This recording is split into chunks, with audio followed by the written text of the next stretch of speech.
Hello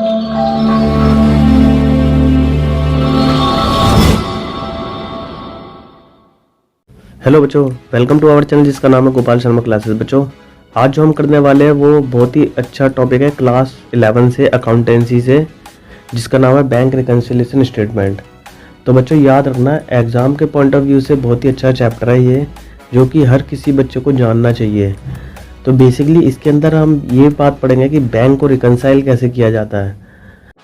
तो start करते इस चैप्टर को ज़्यादा ना टाइम वेस्ट करते हुए। नमस्कार बच्चों, मेरा नाम है गोपाल और आप देख रहे हो Gopal Sharma classes. Let start.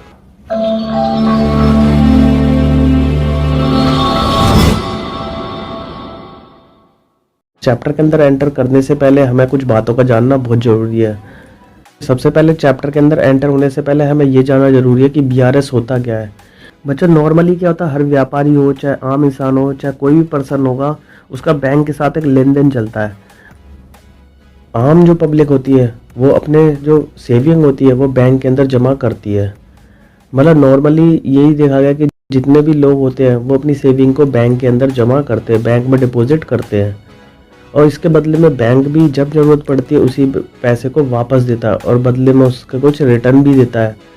तो बच्चों याद रखना, ये एक लेन देन चलता है, एक साइकिल चलती है कि आम पब्लिक अपना सारा पैसा जो सेविंग का होता है बैंक में जमा करती है, बदले में बैंक भी क्या करता है, जब ज़रूरत पड़ती है तो उस पैसे को सेव करके उस पैसे को बैंक अपने पास रखता है, और ज़रूरत पड़ने पर जिस भी कस्टमर को ज़रूरत होती है तो बैंक उसे टाइम पे टू टाइम पैसे देता है।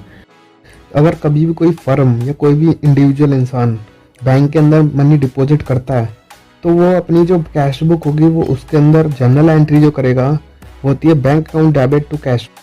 मतलब बैंक को वो डेबिट करता है, कहने का मतलब वो एंट्री करेगा कैश बुक के अंदर, डेबिट साइड में करेगा, बैंक के कॉलम में एंट्री। याद रखना, कभी भी हम अगर कभी भी कोई इंडिविजुअल या फर्म पैसे बैंक में जमा करते हैं तो बैंक को डेबिट करते हैं अपनी कैश बुक में, बैंक को डेबिट।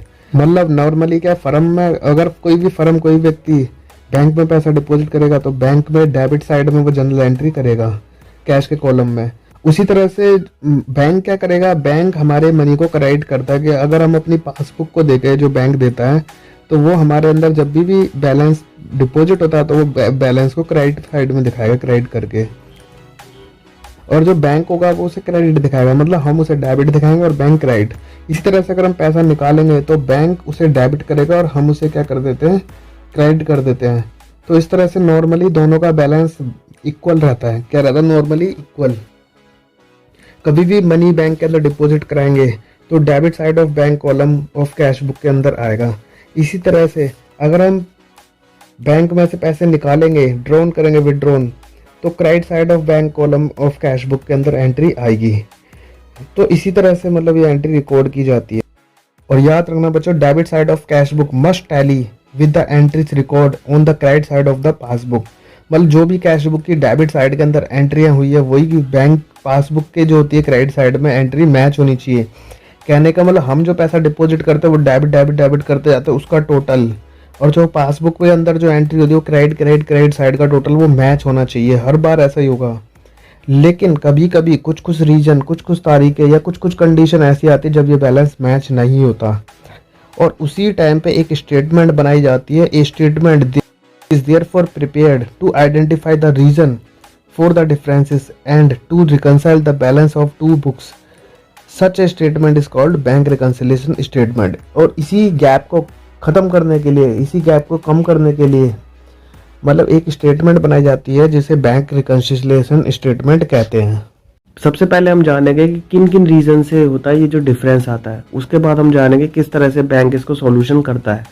तो बेसिकली इसे करने के चार तरीके हैं। या तो होता है number 1 balance as per cash book, और दूसरे नंबर पे आएगा बैलेंस एज पर पासबुक, और थर्ड नंबर पर जो है वो है overdraft balance as per cash book, और जो लास्ट वन है इसके अंदर overdraft balance as per passbook. इन्हीं 4 मेथड को एग्जाम में पूछा जाएगा, और इन्हीं 4 मेथड में से कोई भी एक आपके पेपर में आएगा और उसको आप करेंगे। Balance as per cash book, balance as per passbook, overdraft balance as per cash book and overdraft balance as per passbook. बच्चों, इस चैप्टर के अंदर सिर्फ यही 4 मेथड है जो कि एग्ज़ाम में आएंगे। और इन 4 मेथडों को 1 बाय 1 सॉल्व करेंगे। फिलहाल ये चैप्टर यहीं पर ही ख़त्म करते हैं, क्योंकि हमने इस चैप्टर में सिर्फ बैंक रिकन्सिलिएशन स्टेटमेंट का सिर्फ इंट्रोडक्शन कवर किया है। अब जो नेक्स्ट जो वीडियो आएगी उसके अंदर बैलेंस पर कैश बुक से कवर किया जाएगा। तो बच्चों फिलहाल के लिए वीडियो यहीं खत्म होता है। अगर आपको वीडियो अच्छा लगे तो आपसे लाइक कर सकते हो, आपसे लाइक भी कर सकते हो, अपने दोस्तों का शेयर भी कर सकते हो। तो बच्चों मिलेंगे नेक्स्ट वीडियो के साथ, जो कि बहुत ही जल्दी आएगी। टिल देन हंसते रहिए और मुस्कुराते रहिए, देखते रहिए Gopal Sharma classes. Good bye.